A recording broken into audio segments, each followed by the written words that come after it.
Agora, programa Mônica Mendes. Oferecimento Silva Melo Supermercados. A economia começa aqui e não para mais.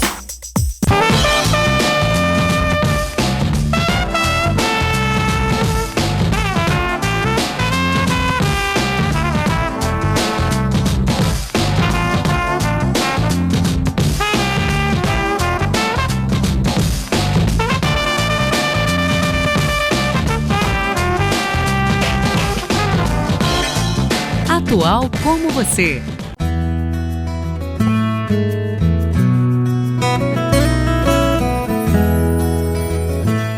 A Voz Católica de Juiz de Fora.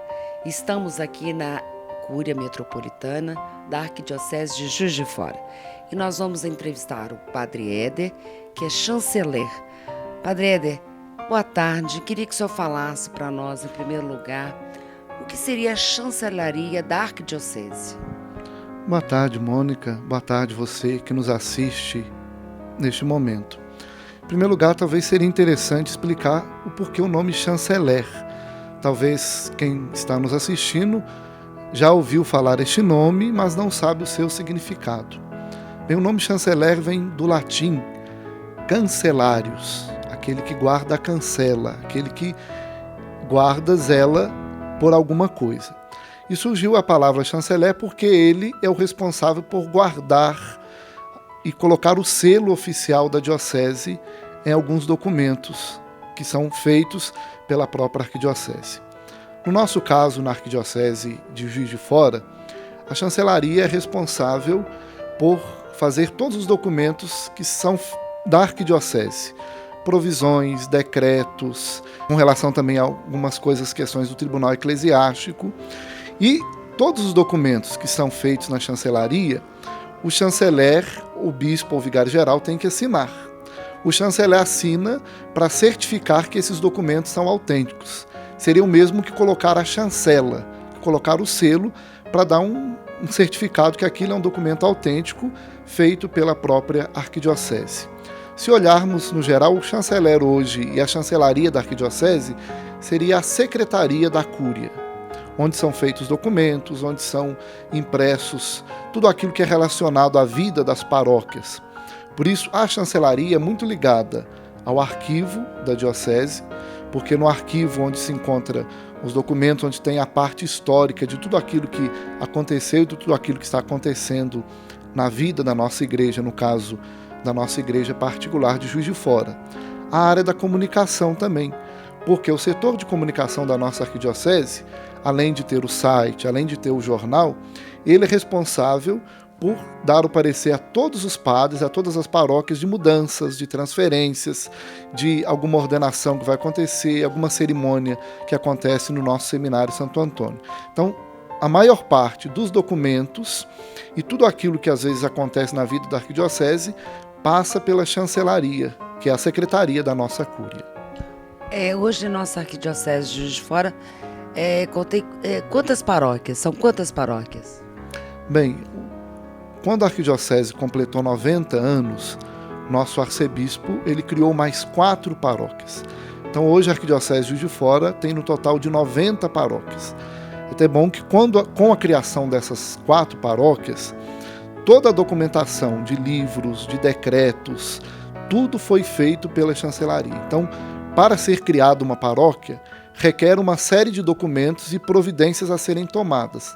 Então, todos esses documentos e todas as providências a serem tomadas passam, é claro, pela responsabilidade do bispo, e o bispo pede que seja providenciado tudo na chancelaria. Então, a chancelaria, podemos assim dizer, para o povo entender, seria o braço direito do bispo. Tudo aquilo que o bispo tem por lei, por nomeação, por decreto, ele providencia e pede que seja feito na chancelaria. Padre Éder, além da função de chanceler, a gente acompanha sempre as celebrações do nosso arcebispo e a gente vê sempre o senhor presente nessas celebrações, co-presidindo missas celebrativas. Então, eu queria que o senhor falasse também dessas funções, além de chanceler, que o senhor também exerce na Igreja Católica.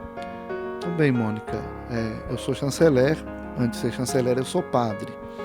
Não quer dizer que o chanceler tenha que ser padre. chanceler pode ser um leigo que o bispo confia esta função na sua arquidiocese. No nosso caso aqui na Arquidiocese de Juiz de Fora, já há algum tempo, o chanceler sempre tem sido um padre. O que a Santa Sé pede é que seja um padre em casos específicos de algum documento relacionado à vida de algum outro padre. Então, geralmente nisso, pede que o chanceler seja um padre. Mas em outros casos, como decretos, documentos da vida da diocese, em algumas dioceses, no caso, na diocese de Leopoldina, que é uma diocese sufragânea da nossa arquidiocese, pertence à nossa província, o chanceler não é padre, ele é um leigo formado que tem essa função na diocese. Mas além de ser o chanceler da diocese, eu também sou mestre de cerimônias.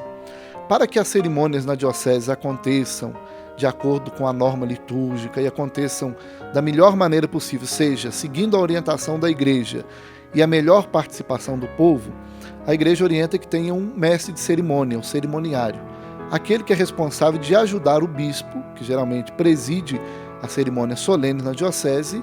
Ele é responsável por ajudar o bispo para que as cerimônias aconteçam da melhor maneira possível e siga as orientações do Concílio Vaticano II. Então, a minha função na diocese é de chanceler, de redigir os documentos, de fazer com que as leis aconteçam na arquidiocese, mas, acima de tudo, também a minha função é de fazer com que a celebração litúrgica aconteça da melhor maneira possível. Muito obrigada, Padre Éder, pela sua participação no nosso programa A Voz Católica. Eu que agradeço a oportunidade, espero que essa entrevista ajude a você que está nos assistindo a perceber a grande riqueza que existe em nossa igreja e também em nossa arquidiocese de Juiz de Fora. E dando sequência à nossa matéria especial direto aqui da Arquidiocese de Juiz de Fora, agora eu vou entrevistar e conversar com a Rosângela Mello. Boa tarde, Rosângela. Boa tarde. A Rosângela, ela é historiadora e tem especialização em organização de arquivos permanentes. E há 13 anos, ela é gestora do arquivo eclesiástico aqui da Arquidiocese de Juiz de Fora. Rosângela, eu queria que você falasse um pouco sobre a documentação histórica. A gente está vendo uma série de documentos. Qual especificamente seria o trabalho do arquivo? Mônica, o arquivo da Cúria de Juiz de Fora, assim como o arquivo das cúrias em geral no Brasil, eles são arquivos que nós chamamos de natureza permanente, ou seja, todos os documentos que entram para serem guardados aqui, para serem guardados de forma permanente, não podem jamais ser descartados, saírem daqui. Tanto é que somente o senhor arcebispo pode autorizar a saída de qualquer documento desse arquivo. Então ele chega aqui para ser guardado porque ele tem uma importância histórica, para a diocese, que a função fundamental do arquivo da Cúria é preservar a memória da igreja, preservar a trajetória dessa comunidade de fé enorme dentro do nosso território. Rosângela, e vocês têm aqui documentos de vários, até do século XVIII. Eu queria que você falasse a partir de que data vocês começaram a fazer esse trabalho, que vocês estão fazendo essa catalogação e tendo esse arquivo. Mônica, o Bispado de Juiz de Fora, quando foi criado em 1924, já estava previsto a criação simultânea do seu arquivo, que é o arquivo curial, justamente para guarda permanente, como eu falei. E aqui então nós temos a documentação de todas as paróquias, de todo o território da arquidiocese, É uma tipologia documental bastante variada. Nós temos aqui livros de sacramento, como você falou. A nossa documentação mais antiga é do ano de 1707, do início, então, portanto, do século XVIII. São livros de sacramento, de batizados, de casamentos, de óbitos, crismas. E nós temos também fotografias, mapas, manuscritos, jornais. Eu estou vendo aqui, você falou jornal, nós temos aqui a Gazeta Comercial. Nós temos esse exemplar aqui, foi até um presente que o senhor arcebispo recebeu do Instituto Itamar Franco, foi um presente a ele. Isso é uma reprodução de um jornal que circulava em Juiz de Fora, a Gazeta Comercial, no ano de 1925, quando o primeiro bispo chegou aqui. Agora, o Jornal Católico, né, o primeiro órgão oficial de imprensa católica criado aqui na nossa região pelo primeiro bispo, é o jornal O Lampadário, que é criado, ele é lançado, o primeiro número sai em 1º de março do ano de 1926. E as pessoas também procuram muito aqui por 2 motivos assim, maiores, né? Vamos dizer, as pessoas que querem a dupla cidadania, que estão até fora, às vezes, do país, mas precisam desses documentos. Como é que é feito isso, Rosângela? Olha, o arquivo, ele faz atendimento de público diariamente, né? Esse público que nos procura, ele é composto basicamente, são 2 demandas. Uma de natureza comprobatória, ou seja, o arquivo é procurado para comprovar direitos civis. Então, no caso, nós temos a grande maioria dos nossos pedidos com relação às pessoas que já se encontram morando em outro país ou estão para ir, eles estão pleiteando nesses países a dupla cidadania.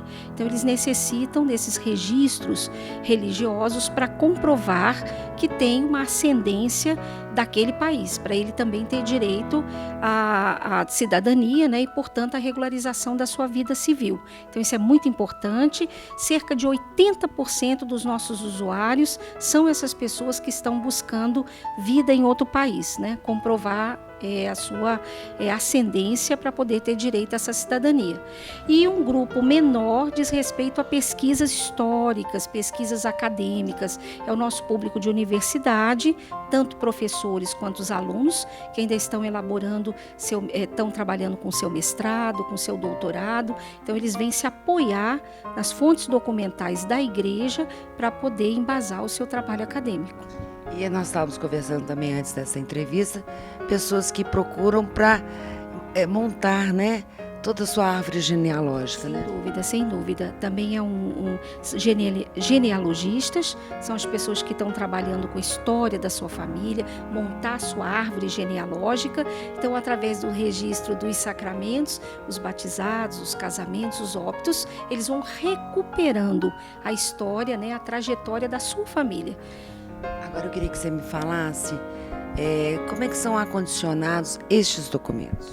Pois esse tem sido um esforço bastante grande do nosso arcebispo, né? Nosso arcebispo, ele tem muita sensibilidade com relação ele entende a necessidade da preservação dos documentos. Então, nós temos já há vários anos um depósito, uma área de guarda, como nós chamamos, devidamente climatizada, né? Nós temos um controle, um monitoramento diário de temperatura e umidade relativa do ar, porque como se trata de um acervo, né, com suporte ao papel, e um papel muito antigo, muito velho, ele precisa estar guardado, né, vamos dizer assim, arquivado, num ambiente de temperatura baixa e de umidade relativa do ar também, em torno de 50% é o ideal. Então, nós monitoramos, temos aparelhos dentro da sala para poder monitorar esses índices, e todo dia isso é anotado para a gente ter um controle e não ter problema, por exemplo, com aparecimento de micro-organismos nos papéis, né, fungos, né, e muito menos insetos também que aparecem em arquivos que não têm isso, né? Rosângela, sabemos, Juiz de Fora e região, nós estamos em todo o estado de Minas Gerais e com a internet o mundo inteiro, né? Mas vamos falar da nossa querida Minas Gerais, da nossa região Zona da Mata. Sabemos que tem famílias que têm gerações e gerações, até 400, que tenham documentos, que não saibam o que fazer, documentos relacionados à igreja. Eles podem procurar e fazer a cessão desses documentos para o arquivo da Arquidiocese? Olha, é claro que podem. Nós sabemos muito bem que a Igreja Católica está presente no Brasil desde o século XVI. Portanto, é uma instituição detentora, né, de um dos arquivos mais ricos em termos de fontes documentais que há no nosso Brasil. Infelizmente, né, nós não temos esse conjunto de documentos que foi produzido e acumulado ao longo de todos esses séculos, né? Muita coisa desse patrimônio documental já foi perdido, né? E então, se as pessoas têm fotografias, né, claro que de cunho religioso, né, porque essa a natureza do nosso arquivo é religiosa, fotografias de igrejas, documentos, alguns livros, né? Certidões de casamento. Sim, nós estamos abertos aqui para conhecer, para verificar, né? Já recebemos várias doações ao longo desses anos que eu estou aqui. Rosângela, muito obrigada pela sua entrevista. Eu gostaria agora que você fizesse as considerações finais. Ah, pois não. Olha, o que eu quero dizer é que o arquivo funciona aqui no terreno, digamos assim, do Seminário Santo Antônio, na Avenida Barão do Rio Branco, número 4516, né? Nós atendemos público aqui diariamente, a partir das 13 horas até as 17h30, né? Então, quem quiser conhecer o arquivo, quem tiver interesse, né, na busca de algum documento, nós estamos aqui disponíveis, né? E sempre de segunda a sexta. Muito obrigada, Rosângela. E você que está nos assistindo, entre em contato caso tenha algum documento que será analisado aqui pela equipe da Rosângela, gestora do arquivo da Arquidiocese de Juiz de Fora.